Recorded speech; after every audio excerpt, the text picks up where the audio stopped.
नमस्कार दोस्तों। आज मैं आपको एक छोटी सी कहानी सुनाऊंगा। कहानी का शीर्षक है अपने तो अपने होते हैं। ज्योति और उसका पति सजल दोनों एमएनसी में काम करते हैं। उनका 1 साल का बेटा है, पर ज्योति को करीब 15 दिन से वो काफी सुस्त लगने लगा था। बच्चे को उनके पीछे देखने के लिए एक 12 घंटे की काम वाली रजनी है। अभी 1 महीने से ही ज्योति ने वो अपनी नौकरी दोबारा शुरू की है, जिससे वह ऑफिस में भी बीच बीच में बच्चे को देख सके। इस वजह से घर में सीसीटीवी लगवाया। सीसीटीवी काम वाली की अनुपस्थिति में लगवाया गया था। अगले दिन ज्योति ऑफिस में जैसे ही अपने बेटे की झलक देखने के लिए बैठी तो उसने देखा तेज आवाज में टीवी चल रहा है। काम वाली का पति और सास भी घर पे ही थे। पति आराम से एसी चलाकर लेटा था। सास भी आराम से खा पी रही थी। बेटा रो रहा था तो उसको कुछ खिलाने पिलाने की जगह उसको कुछ सूंघा कर सुलाने की तैयारी थी। यह सब देखकर उसे रहा नहीं गया। उसने तुरंत पति को भी फोन करके घर चलने के लिए कहा। रजनी को शक न हो, इसलिए ज्योति ने घर पर बच्चे के लिए फोन किया और यह दिखाया कि वो शाम तक ही घर पहुंचेगी। रजनी पूरी तरह निश्चिंत थी। उसका पति और सास अभी घर पे ही थे। जैसे ही ज्योति और उसके पति ने अपनी चाबी से घर का दरवाजा खोला, वो हैरान रह गई।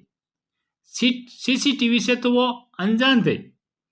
रजनी ने झूठ बोलने की पूरी कोशिश की और कहा उसके सास और पति को कुछ काम था, इसलिए वो आए हैं।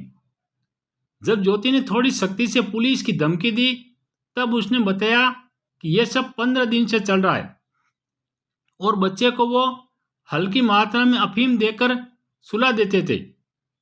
यह सब सुनकर ज्योति के तो पैरों तले जमीन खिसक गई। उसने रजनी और उसके घरवालों को धक्के देकर निकाल दिया। अब ज्योति बहुत देर तक अपने बेटे को सीने से लगाकर फपक कर रोती रही। आज वो अपनी सास को अपने साथ ना रखकर गांव भेजने के निर्णय पर आठ आंसू रो रही थी।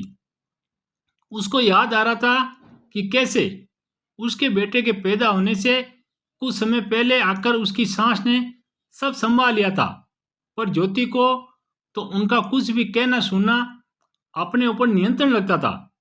तभी तो बेटे के 6 महीने होते होते उसने बच्चे को रखने वाली काम वाली को ढूंढना शुरू कर दिया था।